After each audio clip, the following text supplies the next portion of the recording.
नमस्कार दोस्तों, मैं एस्ट्रोलॉजर अमित माहौर आपका फिर से स्वागत करता हूं अपने यूट्यूब चैनल पे। और आज डिस्कस करने वाले हैं हथेली पे बनने वाले अशुभ चिन्हों के बारे में। तो ये अशुभ चिन्ह भी ज़्यादातर लोगों के हाथों में देखे गए हैं, कुछ अशुभ और अशुभ के साथ दोनों। पिछली वीडियो में मैंने शुभ चिन्हों के बारे में बताया था, तो ज़्यादा समय ना खराब करते हुए आप डिस्कस करते हैं। सबसे पहले बात करते हैं क्रॉस के बारे में। अगर ये निशान क्रॉस है, तो सबसे पहले मान लीजिए अगर इस पे अगर इस तरीके से भी निशान बन जाए ना ये, तो ये शुभ हो जाता है। अगर ये प्रॉपर तरीके से क्रॉस है और स्पष्ट रूप से दिख रहा है, और कंडीशन एक और चीज़ लागू होती है कि अगर पर्वत वही तीन जो पिछली वीडियो में मैंने आपको बताई थी कि पर्वत अगर सही नहीं है, दूसरा रेखाएं स्पष्ट नहीं है, तीसरा ये है कि आपको कोई रेखा और दूसरी जुड़कर इनसे कोई और आकृति नहीं बना रही हो। तो डिपेंड करता है इन सब पे। तो सबसे पहले बात करेंगे क्रॉस की। अगर ये क्रॉस चिन्ह वैसे तो हथेली में हर जगह अशुभ नहीं है, कुछ दो तीन जगह छोड़कर, जैसे गुरु पर्वत पे और हथेली के इस पॉइंट पे, हथेली के बीचों बीच बिल्कुल यहाँ पर इस पॉइंट पे अगर क्रॉस चिन्ह बनता है तो ये भी इतना सॉरी बुरा प्रभाव नहीं देता और ना ही गुरु पर्वत पे देता। तो जहाँ नहीं देता है उसकी बात हम नहीं करेंगे, जहाँ बुरा प्रभाव देता है वहाँ डिस्कस करते हैं अपन। अगर ये शनि पर्वत पे है तो शनि पर्वत पे क्रॉस का होने का मतलब है कि ये व्यक्ति से इतनी अधिक मेहनत करवाते हैं कि जिस तरीके से उनका गुजर बसर हो सके बस। अब जितनी मेहनत करेंगे उसका सिर्फ 10% हिस्सा ही उन्हें दिया जाता है। या ऐसे कई व्यक्ति देखे होंगे जो पूरे दिन मेहनत करने वाले होते हैं, या फिजिकली हो गए या मेंटली हो गए, सिर्फ उन्हें उतनी सैलरी मिलती है या पैसा मिलता है जो उनकी मेहनत का सिर्फ 10% हिस्सा है। शनि इस तरीके से करवाता है। अगर ये क्रॉस शनि पर्वत पर स्थित है और शनि पर्वत भी खराब हो तो और ज़्यादा खराब हो, स्पष्ट ज़्यादा अधिक हो तो और ज़्यादा अधिक दिक्कत देने वाला है। सिर्फ ज़िंदगी में स्ट्रगल के अलावा कुछ नहीं रह जाता। एक तरीके से कुआं खोदना और पानी निकालने वाली बात होती है डेली बेसिस पे। और अगर यही अगर सूर्य पर्वत पे हो तो मान सम्मान में प्रॉपर इफेक्ट देता है। अचानक से कोई इल्ज़ाम लग जाना या कोई झूठे इल्ज़ाम लगा देना, आपने किया कुछ नहीं है फिर भी आपका नौकरी में सही या आपके बिजनेस में किसी तरीके का आपको अपमानजनक बातें सुनने को मिलती है, या कोई अपमान कर जाता है या झूठे इल्ज़ाम लगा देता है, इस तरीके की देखा जाए। ये और ज़्यादा अधिक खराब है कि अगर शुक्र सूर्य पर्वत दबा हो और ये क्रॉस का निशान स्पष्ट हो तो और ज़्यादा अधिक खराब देखा जाएगा। तो और ज़्यादा आपको मान सम्मान में परेशानी झेलनी पड़ सकती है। अब बुध पर्वत पे हो और पर्वत सही ना हो, और क्या अगर ये पर्वत सही होंगे और ये निशान हो तो कंडीशन थोड़े से इसके जो प्रभाव है कम हो जाएंगे, आधे समझ लीजिए 50% पर्वत कम कर देगा। अब मैं बात कर रहा हूँ कि पर्वत कम हो और ये क्रॉस का निशान स्पष्ट हो, तो ऐसे व्यक्ति क्या होता है, ना तो अच्छा व्यापारी होता है ना ही अच्छा नौकरी करने वाला, और बोली में भी उसकी एक लड़कपन होता है। समझ लीजिए अगर ये एक अच्छी उम्र दराज व्यक्ति भी होगा, 40-45 साल का, 50 साल का भी होगा, तो उनकी बोली में एक ऐसा बचकाना हरकतें होंगी कि वो कभी समझदारी वाली बातें करेगा ही नहीं। चार लोगों के बीच में तर्क वितर्क में फंसा रहेगा बस, लेकिन समझदारी वाली बातें इनको आएगी ही नहीं। अगर ये चंद्र पर्वत पर है तो ये डिप्रेशन का शिकार ज़्यादा दे सकता है। अगर शुक्र पर्वत पे है तो रिलेशन ख़राब कर सकता है, आपको समझ लीजिए अस्त व्यस्त रखेगा। आप अपनी जगह पे रहने वाली जगह या खुद को ही डिसिप्लिन में बिल्कुल नहीं रखेंगे, गंदे तरीके से रखने का एक तरीका होगा आप। अब दूसरे निशान की तरफ बात करते हैं जो है द्वीप के बारे में। जो द्वीप बनता है वो रेखाओं पे अधिक बनता है, यानी कि कहीं भी रेखा हो सकती है आपके पर्वतों पे या बीच में हथेली में, वहाँ पे द्वीप बन जाए तो ये दर्शाता है उस पार्टिकुलर एज में, यानी कि वो एज कोई सी भी हो सकती है, आफ्टर 25, आफ्टर 35 या 40-45 भी हो सकती है।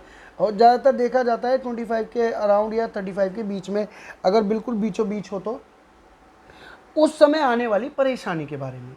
बिल्कुल उस समय एक ऐसा समय आता है कि बीच में आपकी लाइफ पे आप बिल्कुल रुक जाते हो, ना बिजनेस से कुछ आपको बेनिफिट मिलता है, ना जॉब से, ना रिलेशन से। इमोशंस भी आपके खिलाफ चले जाते हैं, रिलेशनशिप भी आपकी बेकार होने लगती है, ख़राब होने लगती है, और जबकि आपकी कोई गलती नहीं होती।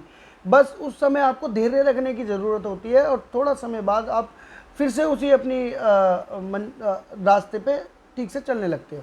अब बात करते हैं हम तीसरे पॉइंट की, जो आयताकार। आयताकार के बारे में मैंने पिछली वीडियो में बनाया था शुभ निशानों के बारे में। ये डिपेंड करता है, मैंने इसलिए बताया था कि अगर ये स्पष्ट रूप से अच्छे पर्वतों पे होगा तो निशान इसके इफेक्ट। अब बात करते हैं ये पर्वत अगर ख़राब हो और इस पर रेखाएं हो तो ये क्या इफेक्ट देगा कि उस व्यक्ति के जो केंद्रीय एक क्षमता है ना फोकस करने की, उसको डिसबैलेंस करेगा।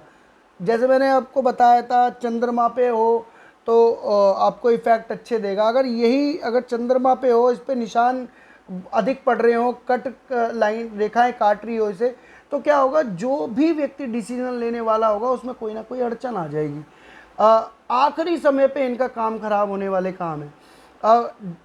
कोई बहुत सारे काम इनके दिमाग में चलेंगे कि मैं ये भी कर लूँ, वो भी कर लूँ, वो भी कर लूँ, लेकिन काम कोई नहीं कर पाएंगे, सिर्फ खाली बैठ के घर पे कल्पनाओं में डूबे रहेंगे। अब चौथे निशान की बात करते हैं, आड़ी रेखाएं, यानी कि इस तरीके से बनने वाली आड़ी रेखाएं। इस तरीके से जो बनती है आड़ी रेखाओं की बात है, ये शुक्र पर्वत पे भी बन सकती है, चंद्र पर्वत पे भी, और भी पर्वतों पे बन सकती है। आड़ी रेखाओं का मतलब होता है ज़िंदगी में परेशानियों का बढ़ना, क्योंकि एक सीधी रेखा जो हमें सीधी रेखा जो दर्शाती है ऊपर उठते हुए, और आड़ी रेखा दिखाती है हमें ज़िंदगी में कुछ चाहिए ही नहीं। इसका मतलब ये होता है कि हमें बस एक ही लाइन पे गधों की तरह चलते चले जाना है। कई व्यक्ति होते हैं ना कि किसी एक व्यक्ति के कहने के अनुसार या एक ही तरीके ज़िंदगी जीने में विश्वास रखते हैं, लेकिन कुछ व्यक्ति होते हैं जो ऊपर उठने की राह पे चलते हैं। अगर छोटे परिवार में भी पैदा हुए होंगे तो अपने आप को उस स्तर पे ले जाते हैं कि पूरे ख़ानदान में सबसे अमीर व्यक्ति निकल के आते हैं और धनवान व्यक्ति बन के आते हैं। लेकिन कुछ व्यक्ति होते हैं जिनकी आड़ी रेखाएं ऐसी होती है, वो बिल्कुल साधारण जीवन जीते हैं, ना कुछ ज़िंदगी में उनके सपने होते हैं, ना लक्ष्य होता है, और बस एक साधारण सी ज़िंदगी जी के अपनी ज़िंदगी को आप बस ये यहाँ तक समझ लीजिए, यहाँ का संपूर्ण जीवन जी के अपने परमात्मा में लीन हो जाते हैं।